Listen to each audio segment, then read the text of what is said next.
Richard Greenberg, in his lectures on music, posited that one of the core reasons the United States does not fund the arts through a national plan, as other countries around the world do, lies in its pioneer roots.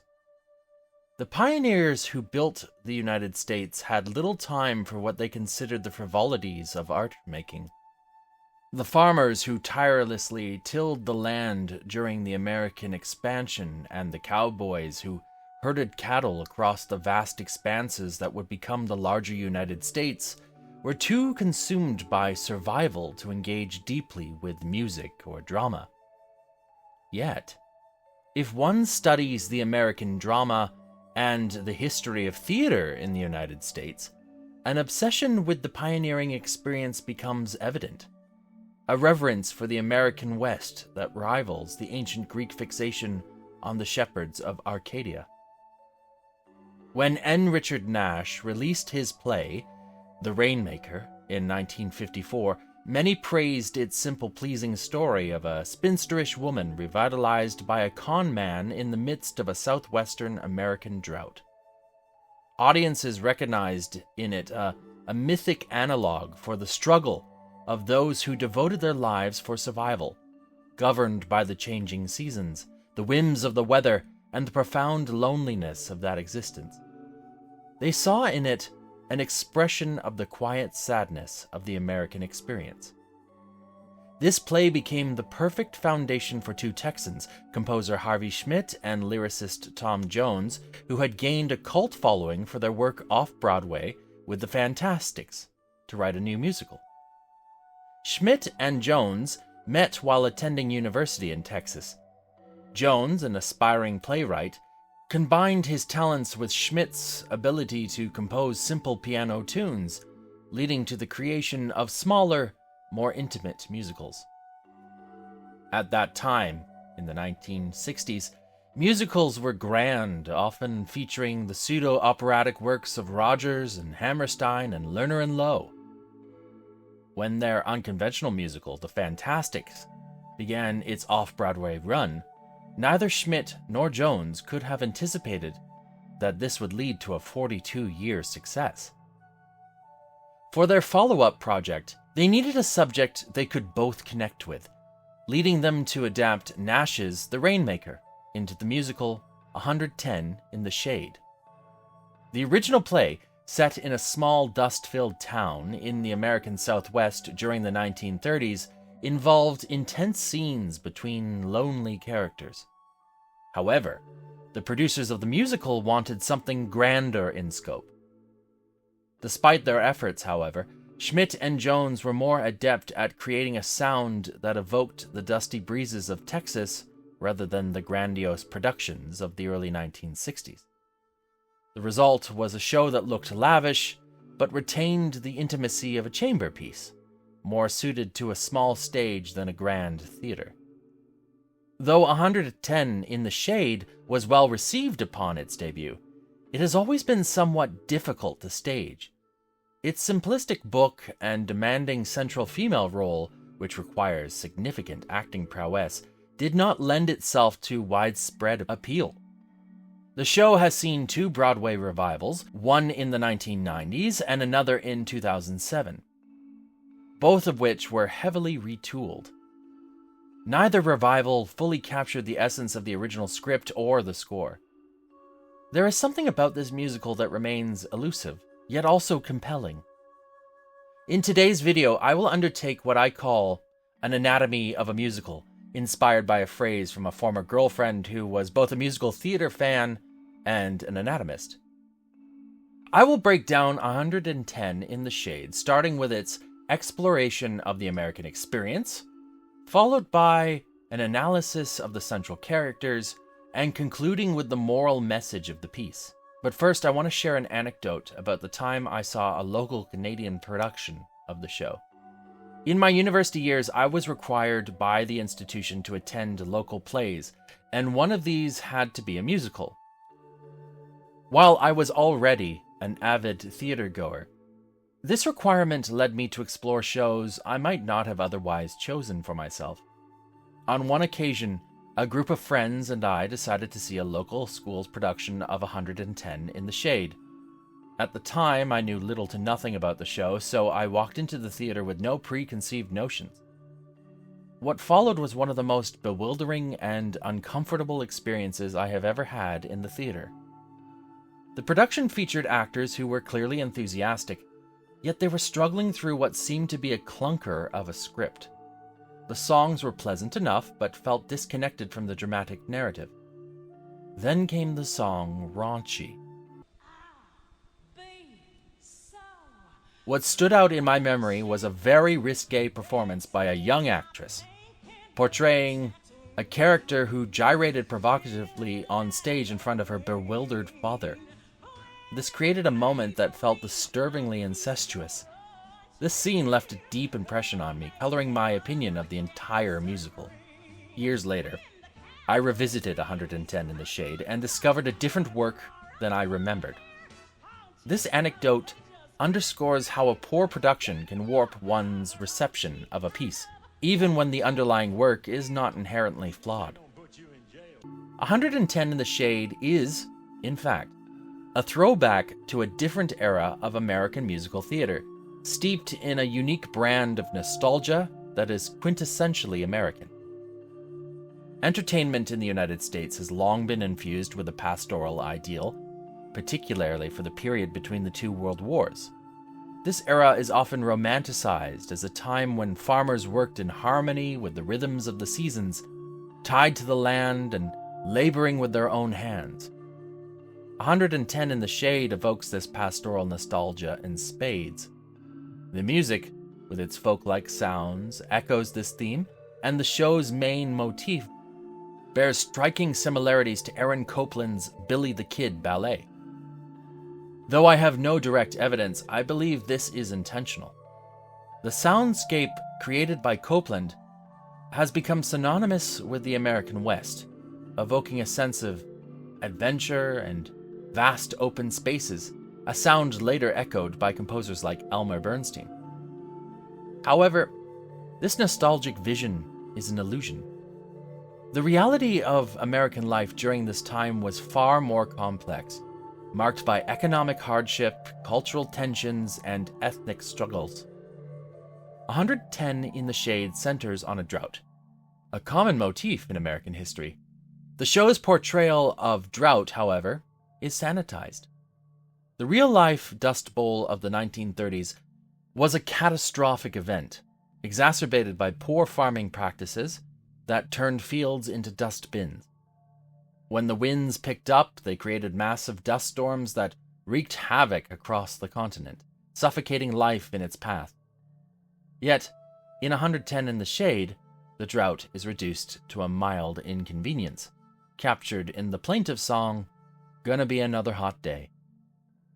The drought in the song is portrayed as an annoyance rather than a crisis. This reflects a broader trend in American nostalgia, which often glosses over the struggles of the past to focus on survival and endurance. The lyrics mention failing crops and bankrupt farms, but the tone is far from desperate. It's almost wistful. This music is not about historical reality. It is, instead, a moral fable about the purpose of existence, as seen through the journey of its central character, Lizzie. In this way, 110 in the Shade presents a nostalgic illusion of America, a dreamscape where even the harshest realities are softened into life lessons, and where the American spirit is unyieldingly optimistic, even in the face of hardship. Lizzie, as previously mentioned, serves as the emotional core of the narrative. She is a woman in her late 20s to early 30s who self-identifies as plain. Her brothers and father are concerned that she will never find a husband. While modern audiences in 2024 might interpret this concern as misogynistic, historically, the prospect of remaining unmarried for a woman often meant facing severe economic hardship, social isolation, and loneliness. Lizzie's frustration with her past experiences with men is evident in her conversation with Starbuck in Act 2, when she recounts how a boy she once liked only kissed her on a bet. From such experiences, Lizzie internalizes a belief in her own lack of worth. Starbuck attempts to counter Lizzie's low self-esteem by encouraging her to embrace a new persona, Melisande, which brings her temporary joy. However, this transformation is fleeting and Lizzie ultimately rejects it, preferring to live as her true self, even if that self is perceived as boring. Her other suitor, File, the local sheriff, is content with plain old Lizzie. Yet, it is important to note that Lizzie's sense of self-worth by the play's end is not self-determined. Instead, it arises from the fact that two men have proposed to her. As her father remarks, "No matter what happens now, no one can ever say you've never been asked." This underscores the play's central theme. Lizzie's value is contingent upon external validation. This theme of external validation extends beyond Lizzie and can be observed in other characters as well. For instance, H.C., Lizzie's father, is the head of a failing farm. Although the heat is destroying his crops, his primary concern throughout the play is Lizzie's marital prospects.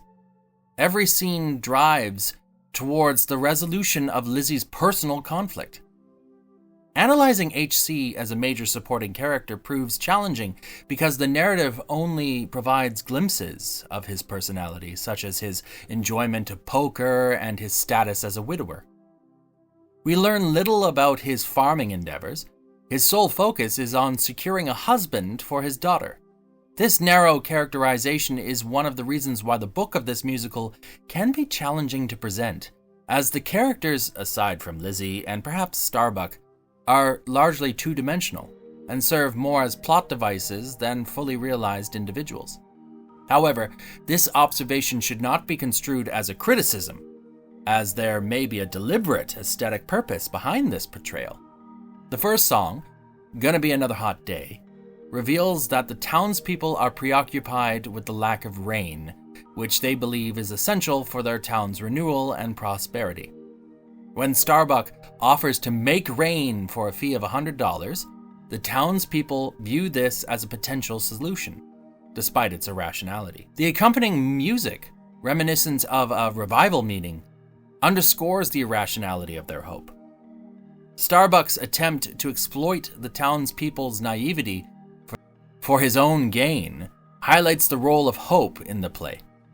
Hope, represented by Starbuck, is a positive force that also influences Lizzie, who becomes enchanted by the dreams of Melisande. However, it is only when Lizzie grounds herself in reality, focusing on her true self and her relationship with File, that the rain finally comes. The message is clear. Embracing reality leads to fulfillment, symbolized by the rain. The play suggests that while dreams can be complex and distracting, there is value in simplicity, echoing the sentiments of the Shakers and Aaron Copland. 'Tis a gift to be simple.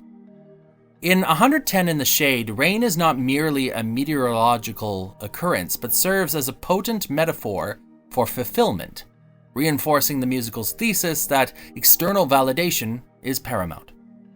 The opening song, "Gonna Be Another Hot Day," presents rain not as a vital resource for agricultural survival, but as a cleansing agent. The dust from the drought symbolizes the stagnation within the town, reflecting a community devoid of passion and progress. This stagnation is further exemplified in the poker game scene, where Sheriff File, the town's central figure, has abandoned the pleasures he once cherished, resigning himself to a bleak, joyless existence following his wife's departure. The emotional drought experienced by File and Starbuck, who has similarly adopted a cynical life of deceit, mirrors the parched land. Both characters only begin to address their internal voids when they seek external validation through their proposals to Lizzie. This act of reaching outwardly for fulfillment triggers the rain. symbolizing the completion of their emotional and psychological needs through external means. Through these dramatological choices, 110 in the Shade suggests that personal fulfillment and the return of life-giving rain are dependent on external validation, in alignment with the musical's broader thesis. Lizzie's yearning for rain in 110 in the Shade symbolizes her desire for external validation, further underscoring the musical's central theme. At the climax of Act 1, following a miscommunication with File, Lizzie attempts to present herself as the playful, raunchy girl she mocked in the song Raunchy. However, this facade crumbles as she instead sings about her fear of lifelong solitude and spinsterhood. In her frustration, Lizzie cries out, "Why won't it rain? Please let it rain," and implores God not to let her remain alone. Here the drought serves as a metaphor for Lizzie's internal emptiness, while rain represents the external validation she seeks to alleviate her loneliness. Despite her earlier assertions of being comfortable with her plainness, Lizzie ultimately equates her loneliness with her appearance, another external factor. This critical moment illustrates how Lizzie's emotional fulfillment is intrinsically linked to external validation. When she is proposed to in Act 2, the arrival of rain physically manifests this relief, reinforcing the musical's thesis that fulfillment is achieved through external means. 110 in the Shade conveys the message that external validation holds greater significance than internal validation, a theme that drives the musical's central conflict. This concept reflects the survival mentality prevalent in Depression-era Middle American culture, where an individual's worth is determined by how others perceive them rather than by self-examination. Despite Lizzie's internal attributes, her culinary passion, kindness as a daughter and sister, and sharpness in seeing through Starbuck's deceit, these qualities are devalued because they do not make her a desirable companion. As suggested by the biblical reference in the book of Matthew, Lizzie becomes a goat amongst the sheep. The musical challenges the classical notion famously posited by Socrates that self-worth is derived from an examined life. Instead, it proposes that Lizzie's loneliness and internal drought can only be alleviated when she accepts that her worth is defined by how others see her, rather than by her own self-perception.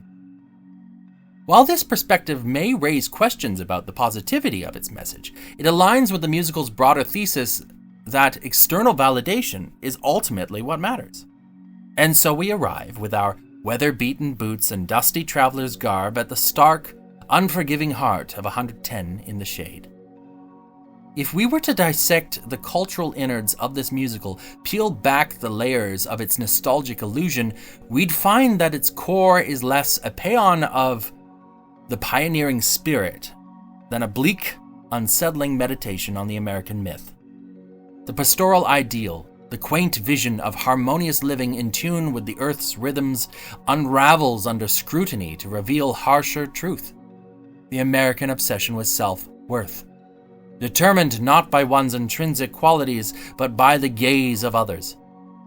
Lizzie's story, in its essence, is a brutal commentary on the American fixation with external validation. Her worth, as dictated by her father and brothers, hinges on her marital prospects, a notion that feels almost archaic, yet is disturbingly relevant. Starbuck, the charismatic conman, offers her a fleeting glimpse of transformation, a chance to become someone new. But this is a mere illusion, a temporary escape from the harsh reality that her true value in the eyes of society is contingent upon male approval. As the musical progresses, the rain, a symbol of hope and renewal, serves as a poignant metaphor for Lizzie's own search for validation. When the drought breaks, it is not just the land that is rejuvenated, but Lizzie's spirit, nourished by the affirmation she so desperately craves. The arrival of rain makes a resolution, yet it also underscores the musical's unsettling message. Fulfillment, it seems to say, is found not within, but through the acceptance and recognition of others. In examining 110 in the Shade, we confront disquieting truth about the American psyche. The pioneering spirit, for all its valor and resilience, is deeply intertwined with a yearning for acknowledgement. The pastoral nostalgia, with its echoes of Aaron Copland and the Shaker simplicity, masks a more complex, often painful reality. This musical, with its haunting melodies and poignant narrative, reminds us, and me, that beneath the veneer of American optimism lies a profound, unyielding quest for validation, a quest that, like the relentless heat of a southwestern summer, shapes and defines the United States' collective experience.